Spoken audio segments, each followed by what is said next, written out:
Desde la Escuela de Formación de Cuadros, camarada Germán, los saludamos nuevamente, invitándolos para que nos acompañen en estas jornadas que estamos poniendo a disposición de todo el movimiento obrero de los intelectuales revolucionarios, pues como dice en el portal de Revolución Obrera en la sección de Escuela de Cuadros y citando al presidente Mao Zedong, ningún partido político puede conducir un gran movimiento revolucionario a la victoria si no posee una teoría revolucionaria, un conocimiento de la historia y una comprensión profunda del movimiento práctico. Por eso estamos luchando por darle continuidad, por poner la teoría revolucionaria al servicio de todos ustedes y hoy retomamos estas jornadas de educación.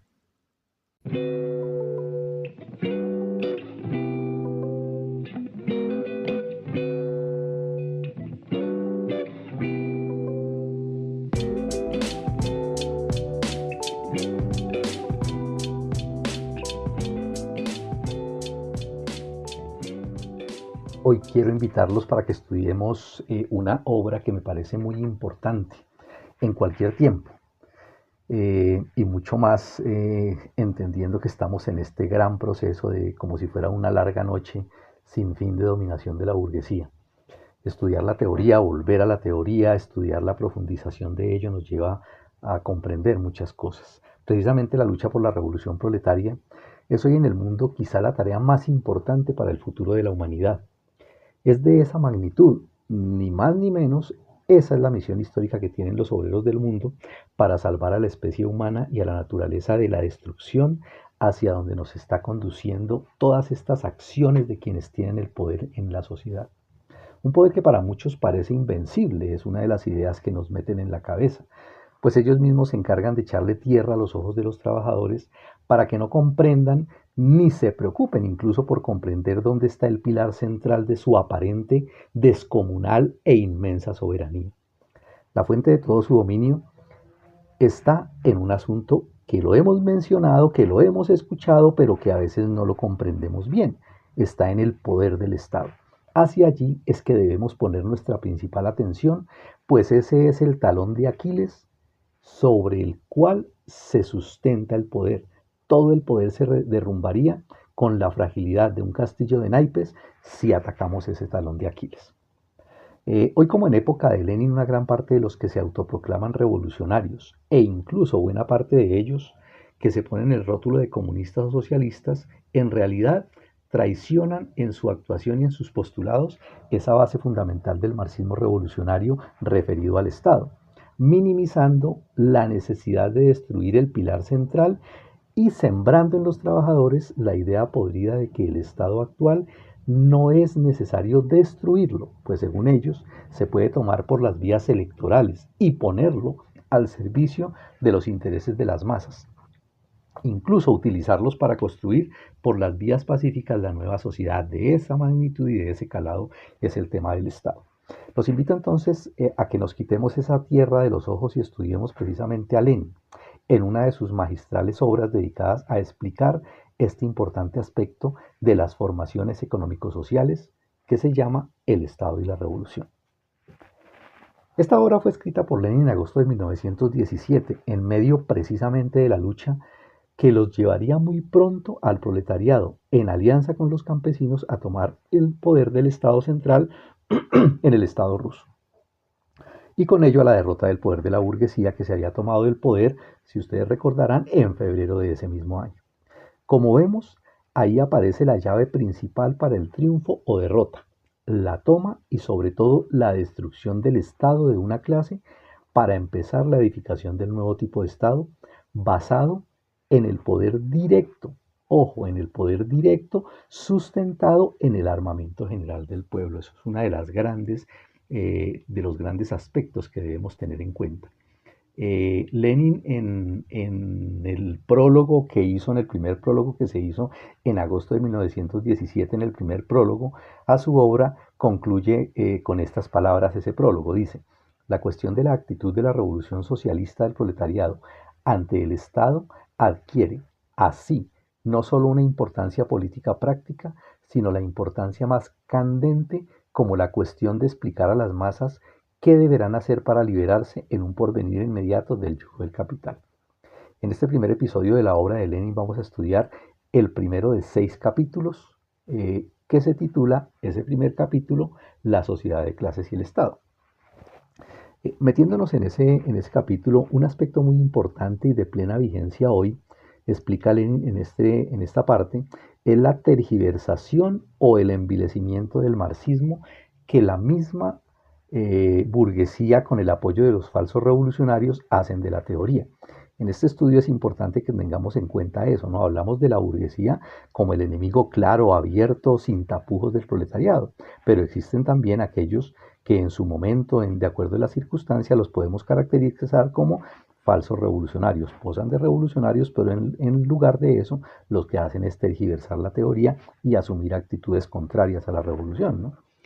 Entonces, en ese acuerdo, ante la imposibilidad de destruir todo el arsenal teórico y político práctico del marxismo, porque ha cogido tanta fuerza, es tan conocido, tiene tanto privilegio, no les queda más que cortarle el filo revolucionario, es decir, lo mutilan y destacan lo que para ellos es aceptable. Uno de esos aspectos pilares precisamente es el tema del Estado, pues como ya hemos resaltado, allí se encuentra el aparente nudo gordiano para derrotar a la burguesía. Sobre ese tema del Estado, una de las principales obras para estudiarlo, explica Lenin ya en el desarrollo, es Engels. Entonces, en su escrito, Lenin va a tomar muchas veces textos de Marx y Engels y comienza por uno muy importante de Federico Engels, que es El origen de la familia, la propiedad privada y el Estado. En esta obra, Engels explica de manera magistral que el Estado no es un poder impuesto desde afuera de la sociedad, aspecto importante, ¿sí? No es algo que existió siempre, sino que se desarrolló como resultado del surgimiento de cierto tipo de contradicciones que aparecieron en la misma sociedad, contradicciones de carácter antagónico. Lo que tenían de particular esas contradicciones era eso, de carácter antagónico, irreconciliable, que la propia sociedad en su conjunto no podía resolver. Esa es la primera idea importante. El Estado no ha existido desde siempre ni surgió por arte de magia o como un simple deseo de algunos hombres.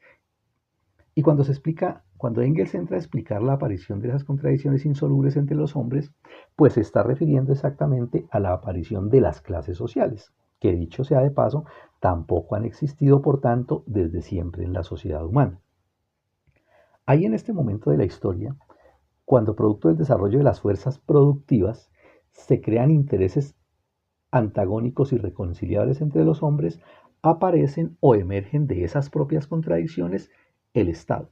Dice Engels en una de sus partes que para que estos antagonismos, estas clases con intereses económicos en pugna, no se devoren a sí mismas y devoren a la sociedad en una lucha estéril, para eso hízose necesario un poder situado aparentemente por encima de la sociedad y llamado a amortiguar el conflicto, a mantenerlo dentro de los límites del orden. Es decir, explica Engels que el Estado aparece como resultado del carácter irreconciliable, aparece cuando sus intereses no pueden conciliarse. Y en sentido contrario, también este asunto es importante, mirándolo en el sentido contrario, también se explica que la existencia del Estado, el hecho de que exista Estado, es una demostración inequívoca de que entre las clases hay contradicciones irreconciliables. Precisamente allí es donde está uno de los peores venenos de los falsos revolucionarios, una de las más grandes y peligrosas tergiversaciones del marxismo. Y esa va sobre todo en dos direcciones que es importante que las tengamos en cuenta. La primera radica en la idea que parte de reconocer la existencia del Estado. Incluso aceptan la existencia de contradicciones entre clases sociales y para ello se autorizan en el propio marxismo. Pero de allí, del reconocimiento, lo desvían para categorizar al Estado como una institución que basa su existencia es para conciliar los intereses entre las clases. Para los falsos revolucionarios, el papel es amortiguar las contradicciones como función del Estado, radica esta es en conciliar para encontrar entre las clases puntos de acuerdo y lograr encontrar para los trabajadores la forma de no privarlos de medios de subsistencia y que tengan sus formas, sus derechos a la lucha. Para ellos el Estado no es, como explica Marx, un órgano de dominación y de opresión de clase, sino un árbitro imparcial que los concilia. Por ende, además, crea la falsa idea de que lo que conquistan las masas no es producto de su lucha directa, sino de las dádivas que el Estado le da como producto de los acuerdos entre las clases. Este aspecto también hay que destacarlo, ¿sí? Porque crean esa falsa ilusión. La segunda tergiversación con respecto al Estado es un poco más sutil, pero no por ello menos peligrosa y dañina. Parte de reconocer la existencia del Estado y del reconocimiento de la existencia de intereses antagónicos y irreconciliables. Entonces va más allá. Pero ese reconocimiento se queda a mitad de camino porque oculta una verdad obligada en esta condición, la cual consiste en que si el Estado es producto de intereses antagónicos y este aparato es un instrumento de opresión de una clase sobre otras, es completamente necesario y obligado, por un lado, la revolución violenta y por el otro, la destrucción de ese aparato de dominación.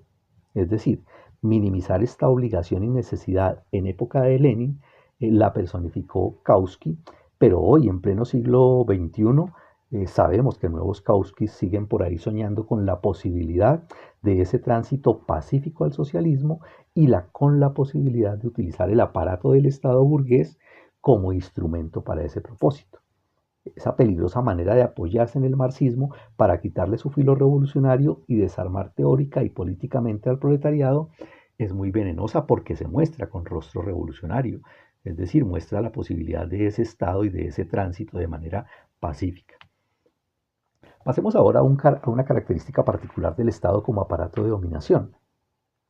Lenin nos lleva a estudiar en su obra el tema de los destacamentos armados, las fuerzas especiales y de todos los estamentos que en esta línea se crean como parte fundamental del Estado.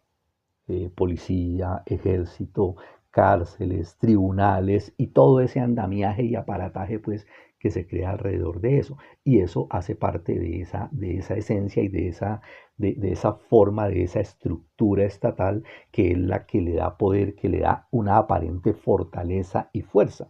Aparente porque ya miraremos más adelante que no es tan fuerte como tal ni tan invencible. Aquí es muy importante volver la mirada al pasado, de la mano también de Engels a la época de la humanidad donde aún no existían clases sociales y por lo tanto la sociedad estaba formada por organizaciones gentilicias llamadas tribus o clanes. Y una de las características que había en ese momento era precisamente el armamento general de la población. Es decir, no había ninguna razón para que las armas estuvieran en poder solamente de una parte. La gente tenía sus armas, así fueran rudimentarias en comparación con la actual, pero eran armas en su momento, armas que le daban poder y que le daban fuerza y vitalidad a las personas. Y eso no era una propiedad particular de nadie. La gente las tenía porque las necesitaba para la casa, para cualquier cosa, pero no había esa condición pues de una separación, de un monopolio del poder de las armas, ¿no? Eh, eso cambia con con la aparición del Estado y entra a estar en manos de estamentos especiales. Rotundamente cambia eso con el Estado, donde eso, además de eso, la otra característica de la mano con eso es la división misma de esa sociedad, de la comunidad, ¿no? Esa comunidad que estaba dividida en clanes, aparece ahora a desarrollarse la división por territorios, ¿sí? Es decir, empiezan a asumir poderes territoriales. Con esa evolución que se da, aparecen los órganos de poder público, ¿sí?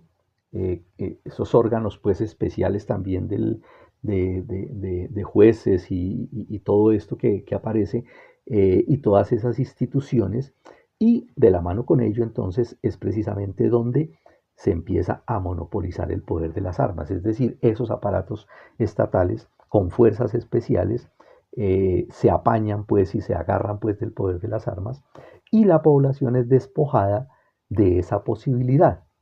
eh, y ellos empiezan pues el Estado a tener el control directo de las armas y a la creación de todos esos aparatos, así la policía, el ejército, todas estas instituciones y sobre todo estas dos, policía y ejército, en sus diversas formas que han evolucionado, se constituyen en los instrumentos fundamentales de la fuerza del poder del Estado. La sola idea de un rearmamento general de la población se vuelve una cosa inconcebible, pues con toda razón esa condición llevaría a qué? En una sociedad dividida por clases sociales, por enfrentamientos, por intereses antagónicos, pues obviamente imaginarse un armamento general lo que llevaría es a un enfrentamiento violento entre las clases, siendo esta además por sí misma una demostración contundente de la existencia de ese antagonismo entre intereses. Y también volviendo a lo importante de que estamos hablando, al papel del Estado como aparato, no para conciliar, sino como un instrumento de una clase para imponer y aplastar al resto de la sociedad. Ese armamento hoy, ya con el desarrollo en el siglo XXI, es un armamento desproporcionado hoy a ojos de todo el mundo. Es decir, los estados se han armado de una manera terrible, se ha convertido eso en uno de los aspectos más importantes para ellos y se ha multiplicado precisamente por la disputa entre las potencias imperialistas y entre los monopolios que se ven forzados a fortalecer esos aparatos militares. En este aspecto hay que llamar la atención sobre la justificación que encuentran los falsos revolucionarios al ver como necesario ese fortalecimiento del aparato represivo del Estado, escudándose en esas frases como la defensa de la patria o la soberanía nacional.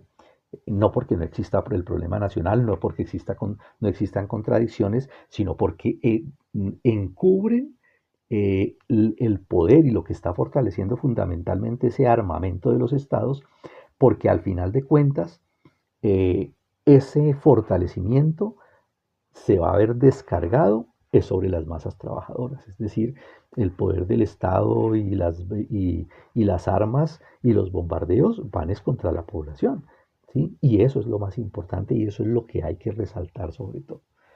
Eh, En ese sentido, el Estado siendo un aparato de clase, por ende al servicio de una clase, defiende intransigentemente los intereses que están en el poder.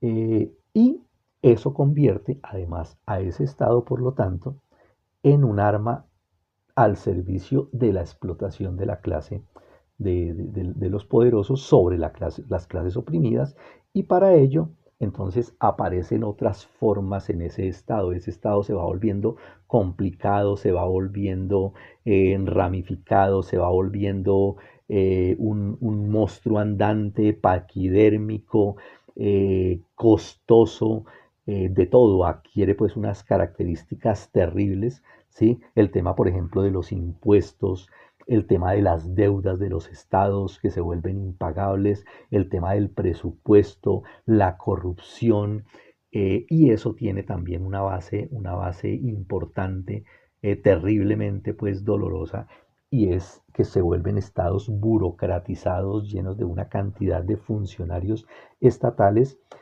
a quienes convierte independientemente de su voluntad. Ojo a esto, independientemente de su voluntad, todos se convierten en instrumentos de opresión sobre los trabajadores, pues al fin y al cabo ese aparato está creado para esa función. Ese poder del Estado lleva un alto grado de corrupción de altos funcionarios que se venden para servirles, pero además de eso, además de todo eso, lo otro que le da poder a ese Estado es que se alía con el poder económico del capital financiero en un entramado de negocios que favorecen a las dos partes.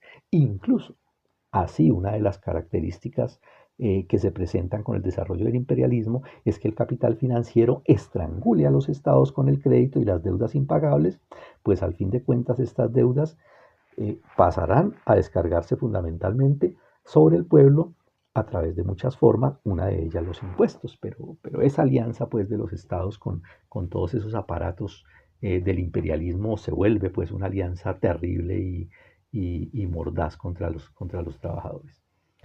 Eh, pero ese Estado no es ni todopoderoso ni invencible. Y eso lo testimonian los triunfos de las revoluciones, empezando por las enseñanzas que nos dejó la Comuna de París y siguiendo por las revoluciones de Rusia y China. Además, que en esa lucha eso no es estático, ¿no? La lucha de clases está en permanente movimiento, en ires y venires, en subidas y bajadas. Y uno de los momentos que se presenta, tal vez no tan seguido, pero se presenta en la historia, es que ese poder del Estado también varía en su magnitud, situaciones en las cuales incluso lleva a existir lo que podríamos de alguna manera llamar una dualidad de poderes, ¿no? O casos en los cuales se crean monarquías absolutistas como la bonapartista, eh, donde es un poder, es un Estado y es un poder extraño, ¿no? Como raro, es una forma también del Estado burgués, pero que adquiere también algunas diferencias, ¿no? O por ejemplo, una que comenta ahí Lenin en su libro, el del poder de la burguesía en el periodo de febrero de 1917 hasta el triunfo de la revolución bolchevique en octubre-noviembre, ¿sí? En Rusia, donde se dio algo así como una dualidad de poderes con los soviets. Eh, la burguesía no era capaz de imponerse y los soviets no estaban dispuestos a hacerlo, los obreros y campesinos estaban luchando por eso. Entonces, eso y la misma experiencia de la Comuna de París muestran efectivamente que en ciertos momentos del desarrollo de la lucha de clases se pone a flor de piel y se ve con claridad la vulnerabilidad también de ese Estado que se vuelve aparentemente muy poderoso. Otro aspecto importante a ver en el problema del Estado es el de la envoltura política. Hoy vale la pena mucho prestarle atención a esta explicación porque hay muchas formas en que se puede mostrar ese Estado, ¿no? Desde la más feroz dictadura, la más abierta dictadura brutal o la república más democrática. En medio de esas hay una variedad de coberturas que pueden hacer ver más inmunda o más embellecida la esencia dictatorial del Estado. Su esencia es de dictadura contra los explotados y los oprimidos, pero puede tener distintas caras. En estas posibilidades, sin duda, la que más les conviene a la burguesía, la que más les gusta a ellos y a los imperialistas, es la de la República Democrática, aquella donde dice Lenin textualmente, es la mejor de todas. Cimenta su poder de un modo tan seguro, tan firme, que ningún cambio de personas, ni de instituciones, ni de partidos dentro de la República Democrática Burguesa hace vacilar este poder. Eso tiene mucho que ver con situaciones que podemos ver en la actualidad. Y esta envoltura tiene como uno de esos estándares más preciados para la burguesía algo que es muy polémico, el tema del sufragio universal. Eh, Ese argumento, pues un falso y rimbombante argumento de que el sufragio universal expresa realmente la voluntad de la mayoría de los trabajadores, pensando que realmente ellos están decidiendo, eh, cuando es claro que a usted lo ponen a votar, a nosotros nos ponen a participar en elecciones y nos ponen a elegir, pero sobre la base de un marco estrecho, es decir, va a decidir sobre las condiciones para las cuales está creado el Estado. Y todo, sea, sea del color que sea, quien gobierne, va a estar limitado por eso. Entonces ese tema del sufragio universal realmente es un sofisma apenas. Los falsos revolucionarios inculcan la idea y sirven de instrumentos para hacer coaliciones con gobiernos de izquierda, se lanzan al parlamento, crean esas falsas ilusiones de poder, de posibilidades de triunfo, de hacer grandes cambios, ¿sí? Pero al final de cuentas, lo que determina es el carácter del Estado, su naturaleza y sus propósitos. Eso determina y por lo tanto es un sofisma, pues como lo decía anteriormente. Otro aspecto importante a mirar aquí en esta parte tiene que ver con la desaparición del Estado como institución. Lenin explica con Engels que existe una enorme diferencia entre el Estado burgués al cual hay que destruir por medio de la violencia revolucionaria y el Estado socialista, ¿sí? El cual desde la misma toma del poder y las primeras medidas, como la toma de posesión por parte del Estado de los medios de producción, marcan una enorme diferencia. Es decir, no se puede hablar en las mismas condiciones de cómo va a desaparecer el Estado en una sociedad burguesa a cómo va a desaparecer en una sociedad pues, gobernada por la alianza entre obreros y campesinos. ¿Sí? Por la misma naturaleza, por el mismo interés, la misma perspectiva que tiene quienes están en el poder, ¿no? La burguesía está en el poder para mantenerse en el poder y para insistir en la división de clases y para subyugar y para oprimir y por lo tanto ellos están interesados en fortalecer el Estado como aparato. Ellos no están interesados en disolverlo, en acabarlo, en terminarlo, en destruirlo. Para ellos les interesa es conservarlo, fortalecerlo de todas las maneras. Mientras que el proletariado, su máxima aspiración es llevar a la sociedad al comunismo, sociedad en la cual no van a haber clases sociales, por lo tanto, no va a haber necesidad de un Estado, ¿sí? Mientras que el Estado burgués se destruye con la violencia revolucionaria, el Estado socialista se extingue. Y con las mismas medidas, cada medida que el Estado proletario haga, es decir, cada acto lleva a cabo en favor de la revolución, esos actos serán un paso más hacia su propia extinción como aparato especial. Por lo tanto, es vulgar y totalmente oportunista esa costumbre de los falsos revolucionarios de tomar solamente una parte de lo de Engels en este caso, para llegar a la conclusión de que el Estado en general se extinguirá con lo que le hacen el juego a la intención de la burguesía de perpetuar su Estado y su sociedad. Cuando ellos generalizan, revolucionarios generalizan que el Estado se va a extinguir por sí solo, pues obviamente lo que están es sirviéndole a la burguesía y ayudando a que se perpetúe, es decir, están diciendo no es necesaria la violencia, no es necesaria la revolución, hay que esperar que eso será un proceso natural, normal dentro de la sociedad.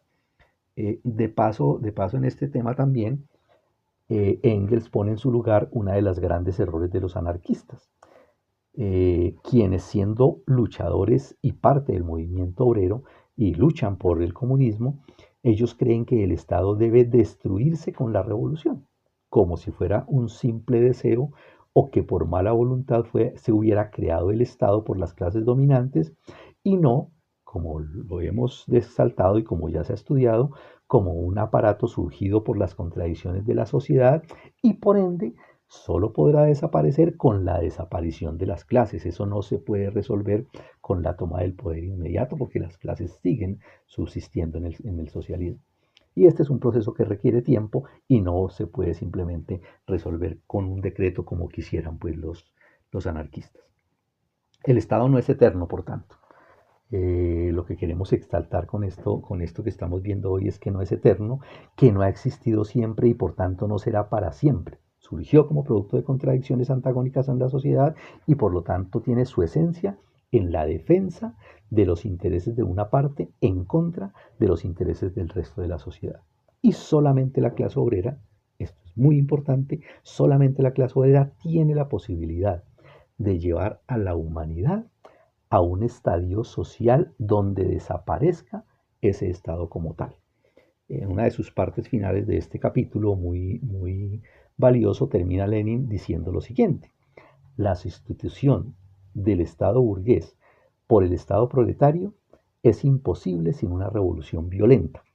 La supresión del Estado proletario, es decir, la supresión de todo Estado, solo es posible por medio de un proceso de extinción.